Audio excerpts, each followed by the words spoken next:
اللهم صل على سيدنا محمد. Assalamualaikum warahmatullahi wabarakatuh. Waalaikumsalam warahmatullahi wabarakatuh. Alhamdulillahilladzi tafarrada bi baqa'ih. Alladzi tafarrada bi hayatih. Alhamdulillahilladzi khalaqal mauta wal hayata liyabluwana ayyuna ahsanu amala. Asyhadu an la ilaha illallah wahdahu la syarika lah. Wa asyhadu anna Muhammadan abduhu wa rasuluh. Allahumma fassalli wa sallim wa barik wa tarahham wa tahannan ala abdika wa rasulika sayyidina wa maulana Muhammadin wa ala alihi wa ashabihi wa man tabi'ahu amma ba'd. Hadratil afadil sadatil masyayikh wal asatidzah wal ustazat al aizza wa fil muqaddimah sahibul fadilah Sayyidi Syekh Kiai Haji Profesor Khatibul Umam di Maizu. Yang terhormat dan saya hormati para pengurus Nahdlatul Ulama PBNU, khususnya sekjennya Dr. Ilmi, para pengurus cabang MBC sampai ranting yang ikut hadir dalam acara ini, para pengurus Banom, Lajnah, lembaga, segenap keluarga besar Nahdlatul Ulama yang saya cintai, rahimakumullah. Pertama-tama saya harus menyampaikan takziah pada guru kita,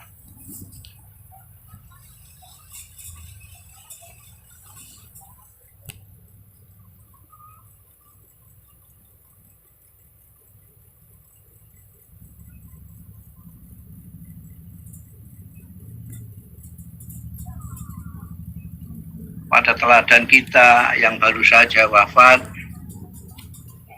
Allah yarham Kiai Haji Zainuddin Jazuli.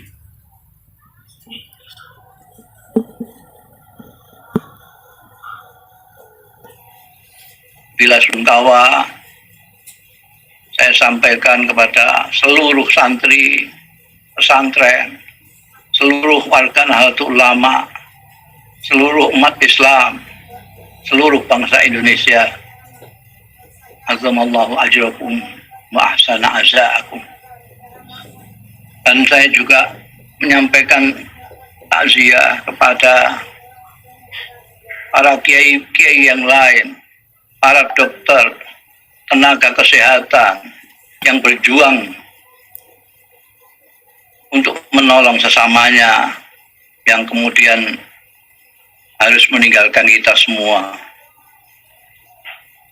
Mudah-mudahan semua itu diterima oleh Allah Subhanahu wa Ta'ala. Amin. Menjadi amal soleh mereka yang akan dipahalai oleh Allah berlipat ganda.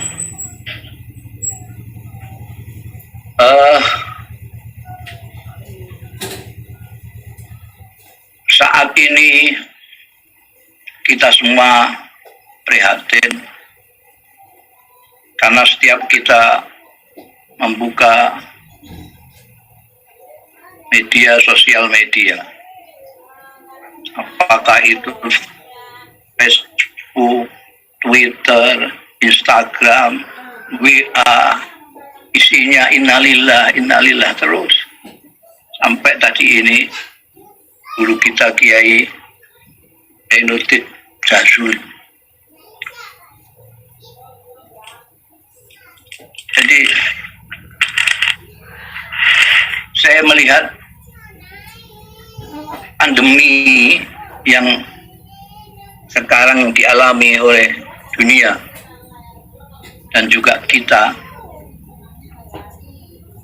ini merupakan suatu wabah manusia. Ini bukan wabah perorangan, bukan wabah kelompok, bukan wabah etnis,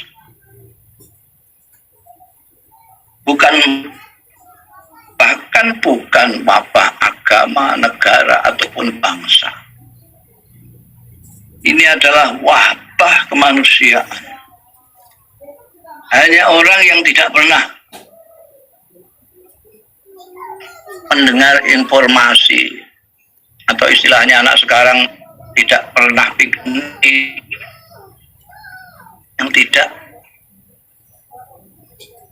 merasakan adanya pelajaran besar dari Allah Subhanahu wa Ta'ala. Saya memandang pandemi atau COVID-19 ini merupakan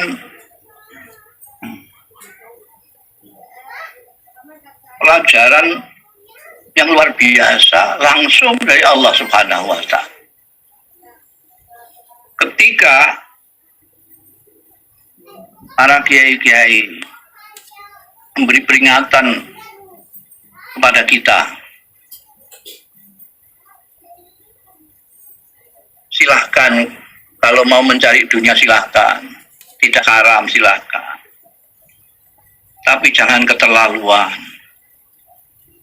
Jagalah jarak dengan dunia itu. Kalian butuh apa, itulah yang Anda cari. Nggak usah begitu akrab sekali sehingga kita berjarak dengan keluarga, berjarak dengan anak istri, karena kita menggeluti dunia itu sedemikian asiknya. Ketika kiai-kiai mengingatkan kepada kita,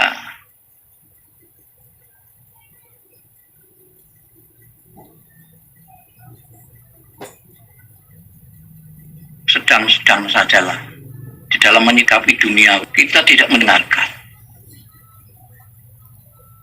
Kita sibuk sehari-hari itu hampir semua untuk urusan dunia. Bahkan ibadah yang seperti sholat yang merupakan imaduddin itu sambilan selama ini. Kalau kita sedang bicara bisnis sama kawan kita bilang sama kawan itu, sebentar ya, saya mau sholat sebentar. Tunggu, saya mau sholat sebentar. Dan cuma sebentar. Karena ditunggu bisnis.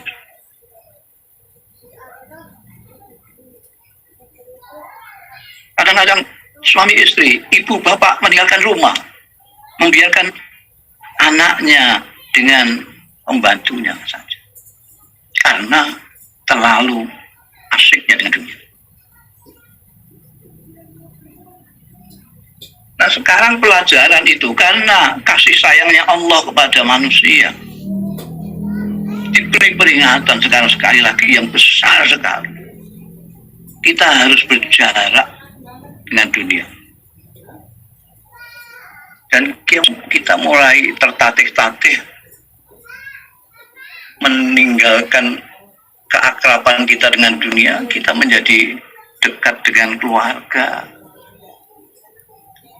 Kita menjadi asik dengan istri, dengan anak kita. Dipaksa. Saat ini kalau kita pandang pandemi ini sebagai, kalau tadi sebagai pelajaran, kalau sebagai ajaran, ini apa yang diajar dan apa kita harus mengikhtiarkan.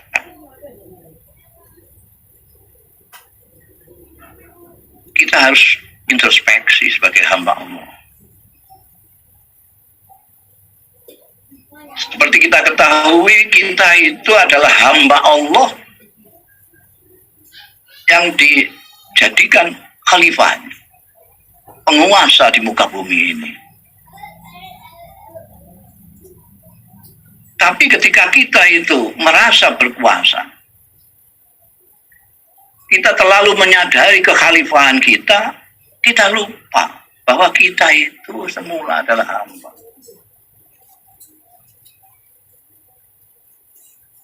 Kita itu hamba.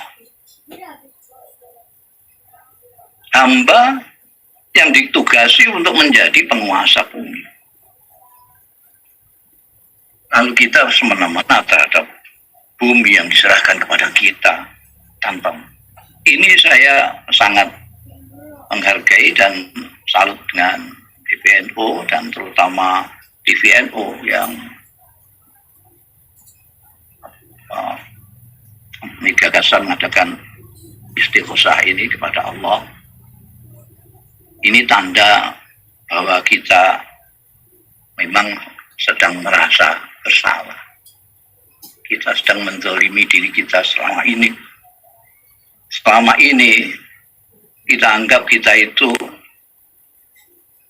hanya hamba Allah sendiri.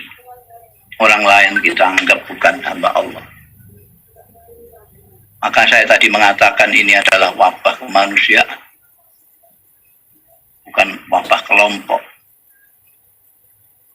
Selama ini dunia kita hanya kelompok kita, hanya kawan kita, hanya etnis kita, hanya agama kita, hanya organisasi kita. Orang lain tidak anggap manusia. Kita membaca sholawat sudah benar, karena itu menurunkan rahmat dan menjadikan malaikat-malaikat mendoakan kita. Kita beristighfar itu bagus, karena istighfar itu menolak siksa Allah. Cuma kadang-kadang kita berselawat, kita beristighfar, itu yang teringat adalah khasiatnya selawat, khasiatnya istighfar. Mestinya istighfar itu, memohon ampun itu, ya meraba dosa kita. Seperti halnya nenek moyang kita, Adam dan Hawa, ketika merasa berdosa, telah melanggar larangannya Tuhan, mereka berdua mengatakan, inna zalamna anfusana lam taghfir lana lanakunanna minal khasirin. Ini perlu kita baca dengan merasapi dosa-dosa kita. Inna zalamna anfusana fa illam taghfir lana lanakunanna minal khasirin. Ini kuncinya. Seperti juga Nabi Yusuf.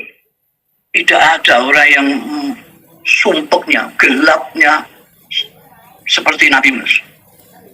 Sampai disebutkan zulumah. Gelapnya itu berlapis-lapis. Gelap karena beliau ada di perut ikan. Ditambah gelap karena ikan itu ada di lautan, di dalam lautan. Ditambah lagi pada waktu itu hujan deras. Ditambah lagi pada waktu itu malam. Jadi zulumah. Apa yang dibaca? Tasbih. Kita tahu la ilaha illa anta subhanaka inni kuntu minaz zalimin.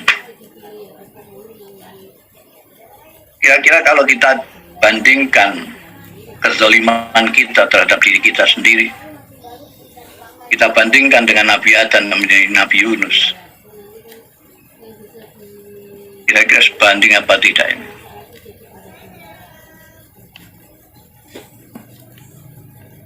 Sangat tidak sebanding.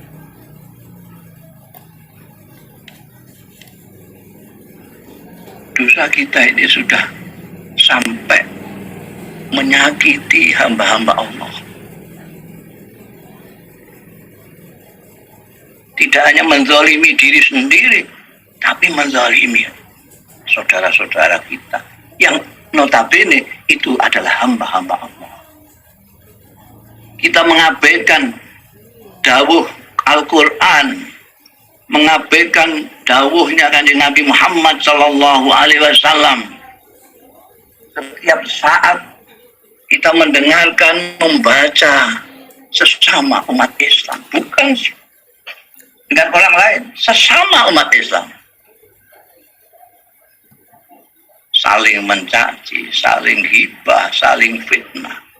Dan itu menjadi kaprah seolah-olah tidak dosa dan bukan dosa besar. Dan kita seperti menikmati itu. Ini zalim kita sudah terlalu. Kita lupa bahwa dawuhnya Kanjeng Nabi, kullukum min Adam, man Adam min turab.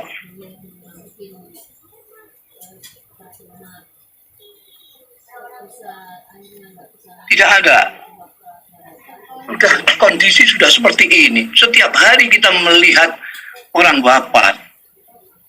Kematian yang dawuhnya Kanjeng Nabi, kafa fil mauti wahidun. Cukup kematian itu menjadi penasehat. Itu sama sekali tidak mempengaruhi kita. Atau tepatnya tidak mempengaruhi kebanyakan kita. Oh iya, innalillahi wa inna ilaihi raji'un. Moga husnul khatimah. Rabbana atina, Rabbana fil aku. Sudah siap, selesai. Seolah-olah yang mati orang lain, kita tidak. Kita masih berkelahi.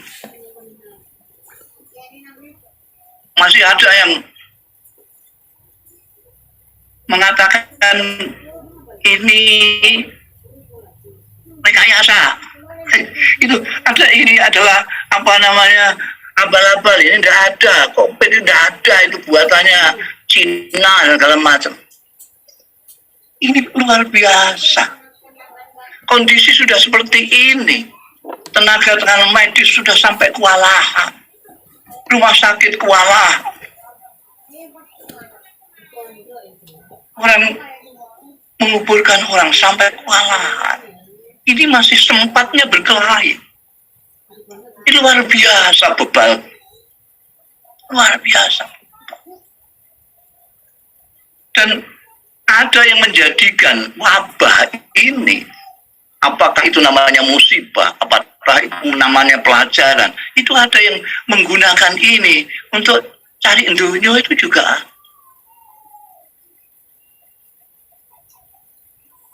Memanfaatkan kondisi untuk dunia, itu luar biasa. Ada yang menggunakannya itu untuk menghantam apa namanya, pihak.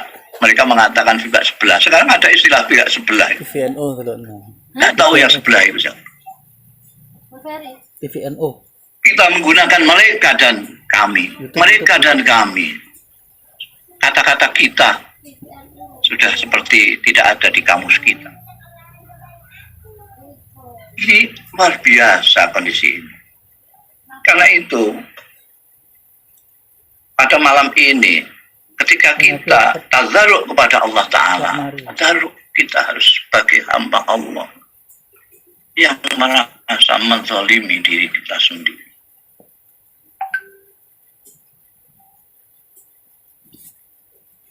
Hilangkan segala keangkuhan, karena keangkuhan, kebencian itu membuat imunitas kita itu merosot sama sekali. Jadikan sekarang kasih sayang yang kita ungkapkan. Ujaran kebencian hapuskan, jangan pernah kita lakukan. Biar dilakukan orang yang masih lupa. Tapi kita harus selesai. Tidak. Terutama mereka yang didengarkan oleh orang banyak. Sekali lagi, terutama mereka yang didengarkan orang banyak, jangan lagi sekali-kali menyampaikan ujaran kebencian.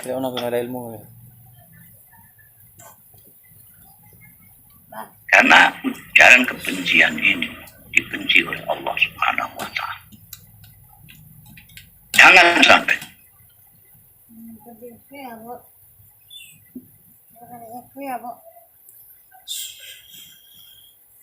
Kita gembirakan diri kita, karena itu meningkatkan imunitas. Kita prihatin, tapi kita tetap optimis kepada Allah Subhanahu wa Ta'ala. Seperti kata Dr. Helmi tadi kita husnuzon kepada Allah Subhanahu wa Ta'ala. Gusti Allah ini sayang kepada kita, maka kita ditegur, maka kita diperingatkan. Kalau peringatan ini terlalu keras, karena memang kelupaan kita itu sudah sangat lama. Keberanian kita terhadap kebenaran, terhadap kejujuran, terhadap Allah Subhanahu wa Ta'ala sudah keterlaluan. Semuanya dijadikan sarana untuk duniawi, untuk berkelahi. Marilah kita baca doa-doanya Nabi Adam dan Nabi Yunus. Kita baca sebanyak-banyaknya. Istighfar itu dengan mengingat-ingat kesalahan kita sendiri. Tidak usah seperti selama ini selalu melihat dan mengurus kesalahan orang saja. Sekarang waktunya kita teliti kesalahan kita sendiri-sendiri masing-masing. Lalu kita memohon kepada Allah. Inna zalamna anfusana. Rabbana inna zalamna anfusana. Wa illam taghfir lana wa tarhamna lanakunanna minal khasirin. Celaka betul kita kalau tidak kamu rahmati, tidak kamu ampuni kezaliman kami. La ilaha illa anta subhanaka inni kuntu minaz zalimin. Saya akui Gusti, saya sangat zalim. La ilaha illa anta subhanaka inni kuntu minaz zalimin. La ilaha illa anta subhanaka inni kuntu minaz zalimin. Ini yang saya tulis di belakang saya itu isinya istighfar semua itu. Istighfarnya Nabi Adam, Nabi Yunus, istighfarnya Kanjeng Nabi Muhammad Sallallahu Alaihi Wasallam. Kemarin saya di media sosial sudah menyampaikan tentang selawat yang sebaiknya kita baca, selawat yang diijazahkan oleh guru-guru saya, yaitu selawat khitabiyah, salatu wassalamu alaika ya sayyidi ya Rasulullah, khudh biyadi qallat khilati.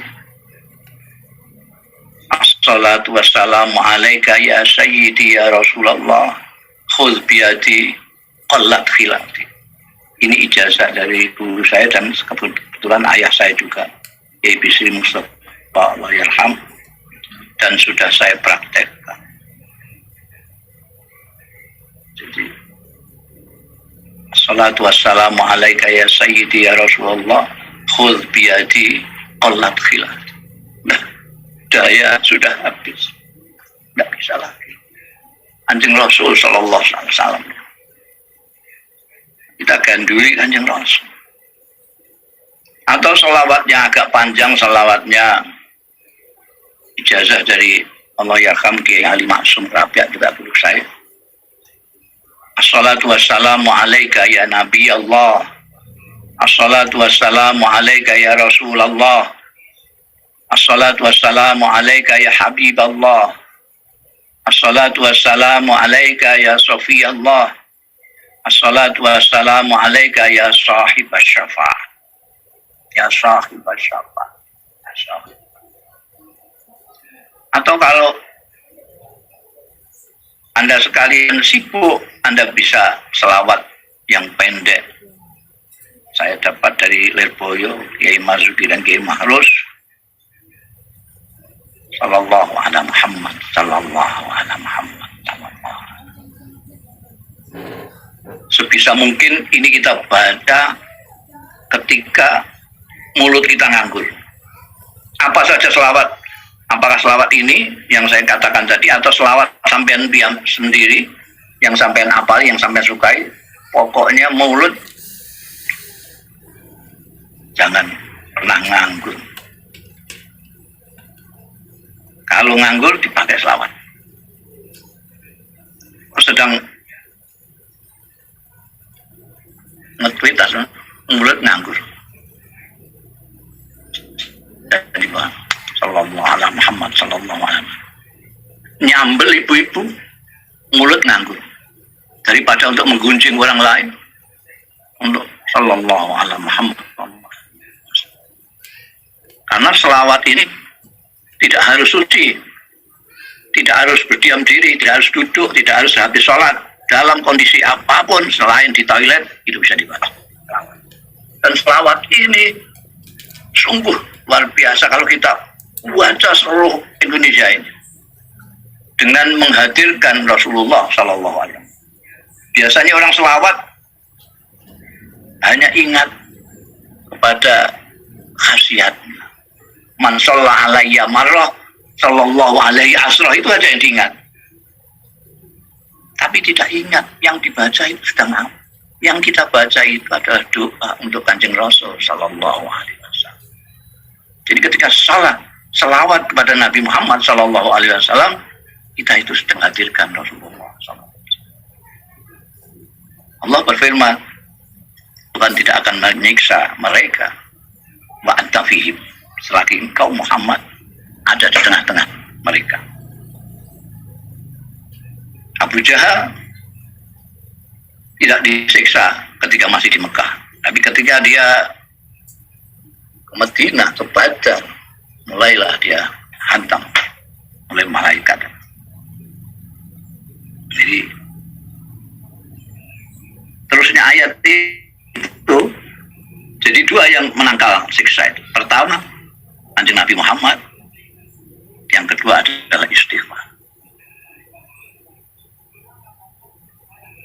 Wahum yastaghfiru. Mereka istighfar. Karena itu istighfar dan selawat ini jangan pernah putus kita laksanakan. Jangan malam ini saja. Jangan malam ini saja. Setiap saat. Setiap saat. Insya Allah kita husnuzon Allah subhanahu wa ta'ala akan mengangkat corona ini dan akan mengembalikan rahmatnya kepada kita, bangsa Indonesia pada khususnya dan umat manusia pada umumnya. Kita betul-betul obat, kita betul-betul kapok dengan perilaku kita yang selama ini. Kita berjanji tidak akan zalim lagi, tidak akan zalim lagi, tidak akan menganiaya orang lain ataupun diri kita sendiri. Saya kira itu sekali lagi kita sampaikan penghargaan kita kepada para dokter, para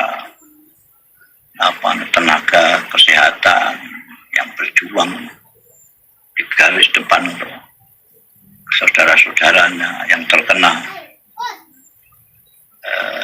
juga mereka yang ikut sibuk mulosoro pemulasaraan jenazahnya korban-korban COVID ini.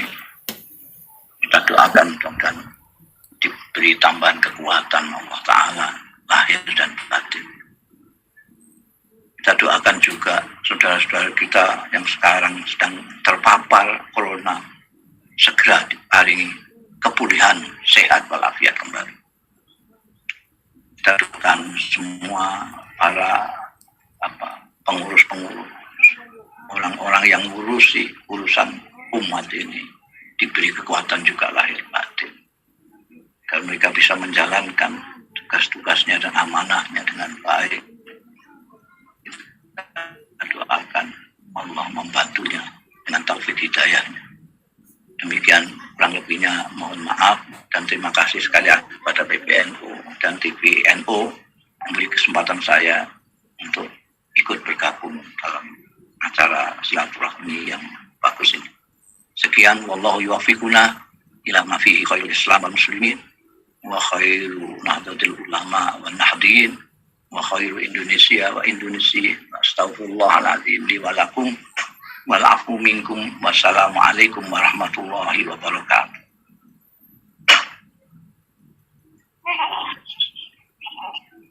Waalaikumsalam warahmatullahi wabarakatuh.